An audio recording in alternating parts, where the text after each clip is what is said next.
আমাকে আমি যখন প্রথম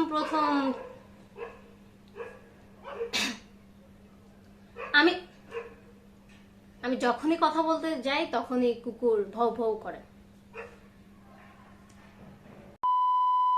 আসসালামু আলাইকুম, সবাইকে ওয়েলকাম জানাচ্ছি আমার চ্যানেলে। আশা করছি সবাই ভালো আছেন এবং সুস্থ আছেন।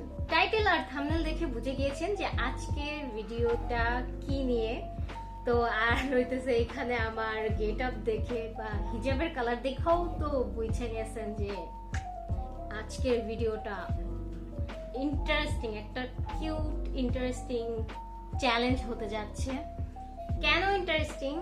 আমরা অনেকেই রেইনবো দেখতে বা রেইনবো জিনিসটা অনেক লাইক করি, কারণ কালারফুল হয়, অনেকগুলো রং থাকে সুন্দর সুন্দর। তো সবার কাছে পার্সোনাল ভাবে প্রত্যেকটা মানুষের কাছে রেইনবো একটা পছন্দের জিনিস। তাছাড়া আমাকে অনেকেই কমেন্ট করেছে যে আপু please please please rainbow challenge করো। আমি যখন ফার্স্টে 24 আওয়ার্স চ্যালেঞ্জগুলো করতাম তখনও আমাকে অনেকে কমেন্ট করছে, বাট আমার ওইরকম বাজেট ছিল না রেইনবো চ্যালেঞ্জ করার, কারণ এটা আসলে বলতে গেলে যে একটু ভালো অ্যামাউন্টের জিনিস নিয়ে তারপর এই ভিডিওটা করতে হয় যদি সুন্দর মতো করতে চান। আশা করি ফুল ভিডিও দেখলেই বুঝবেন যে এটাতে কতটা খরচ হয়। তো ওই দিনের অপেক্ষায় ছিলাম যে আমার যখন সামর্থ্য হবে তখন আমি ওই ভিডিওটা করব। তো ফাইনালি আলহামদুলিল্লাহ, thank you very much Mariam এবং সাদিয়া আপু, আপনাদের দুজনকে, and love you too. So আমি এত কথা না বলে আজকের challenge rainbow food challenge for 24 hours শুরু করা যাক।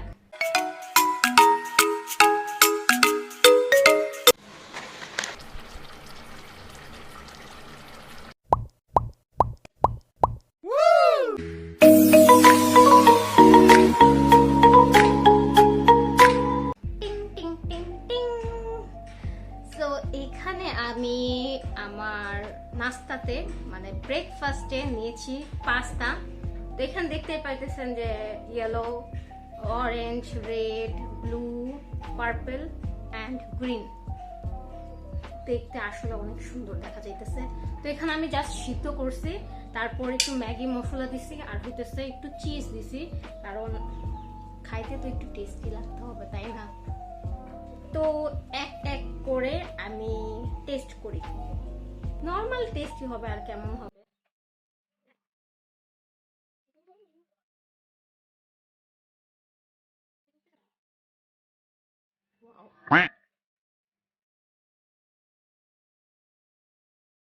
হ্যাঁ, বিসমিল্লাহির রহমানির রহিম। এখানে আমি সব কালার একসাথে নিয়েছি।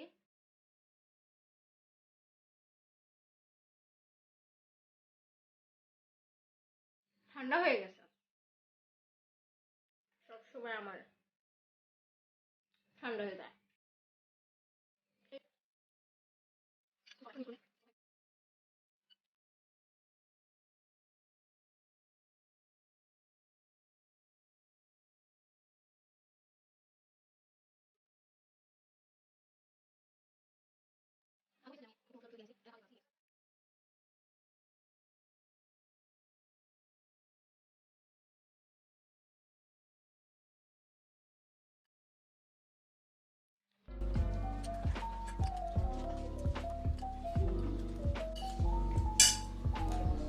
শেষ। A few moments later. 5 minute ক্রাফটসে আমি দেখেছিলাম রেইনবো সাব স্যান্ডউইচ। সেখানে বলতে গেলে চিজকে কালারফুল করে দুইটা ব্রেডের মাঝখানে লাইন বাই লাইন রেইনবোর মতো রেখে দিয়েছে। সো দেখতে কিন্তু খুবই সুন্দর দেখা যাচ্ছিল। তো আমি যখন এটা দেখি তখন আমি ভাবছি যে অবশ্যই আমি আমার রেইনবো চ্যালেঞ্জে এটা ট্রাই করব। তো এটা ট্রাই করার জন্য আমি এখানে নিয়ে নিয়েছি চিজ, ওইটাকে কালারফুল করছি। আমি এখানে ব্লু, গ্রিন আর হচ্ছে ইয়েলো, রেড কালার নিয়েছি। তো এখানে ভিডিওতে যেভাবে দেখাইছে আমি সেভাবে লাইন বাই লাইন 4টা কালারের চিজটা বসিয়ে দিয়েছি। তো আমার কাছে কিন্তু আরও কালার ছিল, বাট ব্রেডের সাইজ যেমন তেমনই তো লেয়ার বসাইতে হবে, এজন্য আমি 4টা কালার সিলেক্ট করে এখানে বসিয়ে দিয়েছি। তো উপর আরেকটা ব্রেড দিয়ে এখন এটাকে একটু ফ্রাই করতে হবে। তো আমি একটা প্যান তেল দিয়ে নিয়েছি, তারপর এটা ফ্রাই করার জন্য দিয়ে দিয়েছি। ভিতরের যে চিজটা ওটা কিন্তু গলতে হবে। তো এখানে দেখতে পাচ্ছেন আমাদের হয়ে গিয়েছে। এখন আমি একটু কাট করব। কাট করার টাইমে আমি একটু ভুল করে ফেলছি, আমি একদম পুরোটা কাট করে দিছি। এখন ভিতরে যে চিজটা ওটা কিন্তু কাট করা যাবে না, এজন্যই আমারটা মানে একদম রেনবোর মতো মানে চিজটা বের হয় নাই। এখানে আমার বলি, বাট এটা কিন্তু খেতে নর্মাল, বাট দেখতে খুবই সুন্দর লাগে, বিউটিফুল বলতে গেলে। সো আমি এই 5 মিনিট ক্রাফটসের হ্যাকটাকে 10 আউট অফ 10 দিতে চাবো, 10 থেকে আরও বেশি দিতে চাবো। সো এরপর দেখা হচ্ছে লাঞ্চ টাইমে। Bye bye. লাঞ্চে আমি এখানে এসেছি আমার আপুর সাথে। তো ভাবলাম যে রেনবো কেক খাওয়া যাক। বাসায় রেনবো কেক বানাইতে অনেক ঝামেলা, তো এই জন্য আমি এখানেই অর্ডার করে ফেলি। কারণ এর যে কেকটা এটার প্রাইস মেবি 220 টাকা। তো রিজনেবল প্রাইসের মধ্যে বাসায় কষ্টও করা লাগবে না, তো ভাবলাম যে এটাই নিয়ে নিই। এখানে আমি রেনবো একটা কেক অর্ডার করেছি 1 পিস, আর হচ্ছে একটা রেড কাপ কেক অর্ডার করেছি আমার বোনের জন্য। সো অনেকক্ষণ পরে আমাদের কেক এসে পড়েছে, রেনবো কেক। তো এখানে আমি একটু অবাক হলাম যে ওইখানে দেখে আসলাম যে গ্রিন কালার আছে, বাট এখানে গ্রিন কালার লেয়ার নেই। তো এইটা দেখে আসলে আমি একটু কষ্ট পাইছি, কারণ ওইটা দেখতে কিন্তু অনেক সুন্দর দেখা যাইতেছিল, সবগুলো কালার ছিল, বাট এটাতে নাই। তো ব্যাপার না, উপরে গ্রিন কালারের ক্রিম দেওয়া আছে, তো ওইটাই এটার কামি মেসেজ করতে দিবে না। তো এখানে কেকের টেস্টটা বলি। কেকের টেস্টটা বলতে গেলে ছিল আলহামদুলিল্লাহ, মাশাল্লাহ, একদম অসাম, অনেক সফট। ক্রিমটা একদমই ক্রিমি আইসক্রিমের মতো লাগতেছে। ওভারঅল বলতে গেলে অনেক অনেক মজা। সো আপনারাও যদি ক্যাফে দরবারে আসেন তো এই রেনবো কেকটা ট্রাই করতে ভুলবেন না। আর হচ্ছে আমার মতে মনে হয় রেনবো কেকটা আসলে রিজনেবল প্রাইসের মধ্যে ওরা রেখেছে, এটা আসলে একটা গুড থিং। তো এখানে আমার কেক খাওয়া শেষ। 5 minutes later. সো বাসায় যেতে যেতে একটা রেনবো ক্যান্ডি নিয়েছি, এটা খেতে খেতে বাসায় চলে যাব। তো এই ক্যান্ডিটা কিন্তু অনেক মজা, মানে এক এক টাইমে এক এক ফ্লেভার আসতেছে, অরেঞ্জ ফ্লেভারটা বেশি আসতেছে। আর এই ক্যান্ডির প্রাইস হচ্ছে 20 টাকা, খারাপ না, অনেক মজা। তো এখন দ্রুত বাসায় যাব, বাসায় গিয়ে তারপর ডিনারের ব্যবস্থা করব। তো টাটা। ডিনারে আমি ট্রাই করতে যাচ্ছি রেনবো পিৎজা। তো রেনবো পিৎজা বানানোর জন্য যেসব ভেজিটেবলগুলো দরকার ওগুলো আমি কেটে নিয়েছি, কেটে তারপর এগুলোকে হালকা ভেজে নেব। এখানে আমি একটু পরিমাণের ব্ল্যাক পেপার আছে ওগুলো দিয়ে দিয়েছি স্বাদের জন্য। তারপর এখানে পিৎজার যে বেসটা আছে সেটা তৈরি করেছি, বাট বাসায় জানি এতটা ভালো হয় নাই।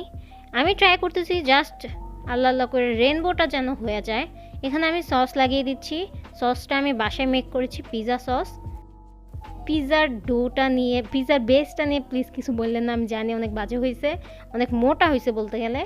তো এইখানে আমি এক এক করে যেসব ভেজিটেবলগুলো আমি ভেজে নিয়েছি ওগুলো লেয়ার বাই লেয়ার রেনবো যেভাবে লাইন থাকে ওইভাবে দিয়ে দিব। আমি সব থেকে ভুল করছি পিৎজার যে বেসটা ওইটা বানাতে, ফার্স্ট টাইম বানাইছি, কি করব, আমার এক্সপিরিয়েন্স নাই। তো ইনশাল্লাহ নেক্সট টাইম দেখা যাক, আবার ট্রাই করে জিনিসটা শুধরে নিব।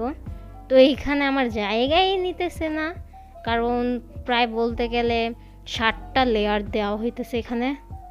তো এক তো মোটা হয়েছে বেসটা, আবার জায়গাও নিতেছে না বাইরে ভাই।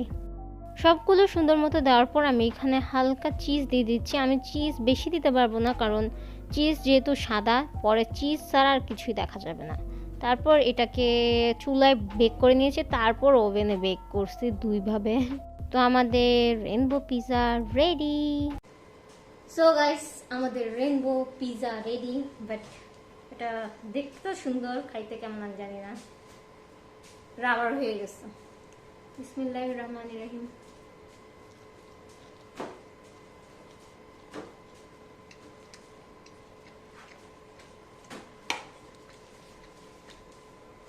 চলে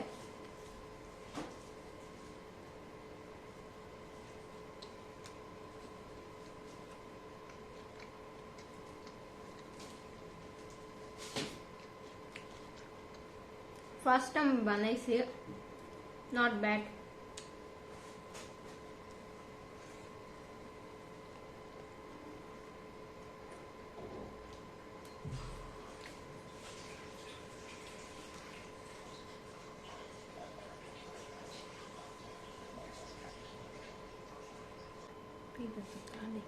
নিচের যে পিজা বেসটা আছে ওটা একটু মানে বেশি মোটা হয়ে গেছে। এখন হইতেছে যে অনেক টাইম লাগছে, আর তাড়াহুড়ায় বানানো হয়েছে, অনেক টাইম লাগছে। এখানে প্রায় 6-7 পদ আছে, ওগুলাকে রান্না করতে হয়েছে, কাটতে হয়েছে, হ্যান ত্যান কত ঝামেলা।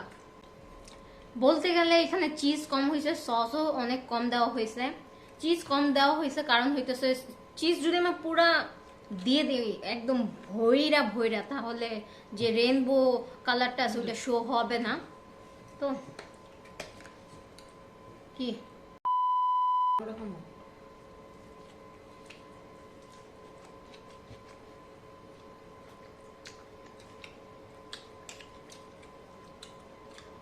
খারাপ না, ফার্স্ট টাইম ট্রাই করা, চলে।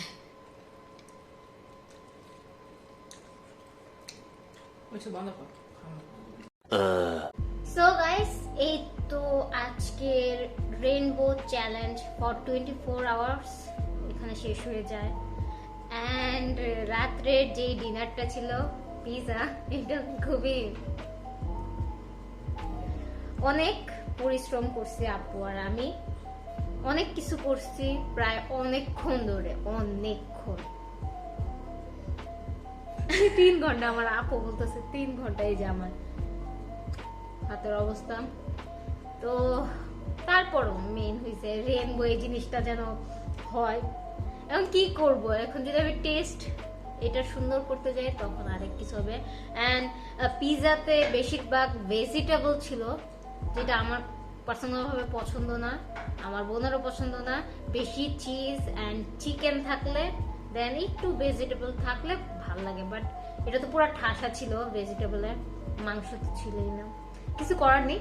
যদি আমার এই কষ্টটাকে বুঝেন তো অবশ্যই কিন্তু আমার ভিডিওটাকে লাইক আর কমেন্ট করতে ভুলবেন না। নতুন হয়ে থাকলে অবশ্যই সাবস্ক্রাইব করতে ভুলবেন না।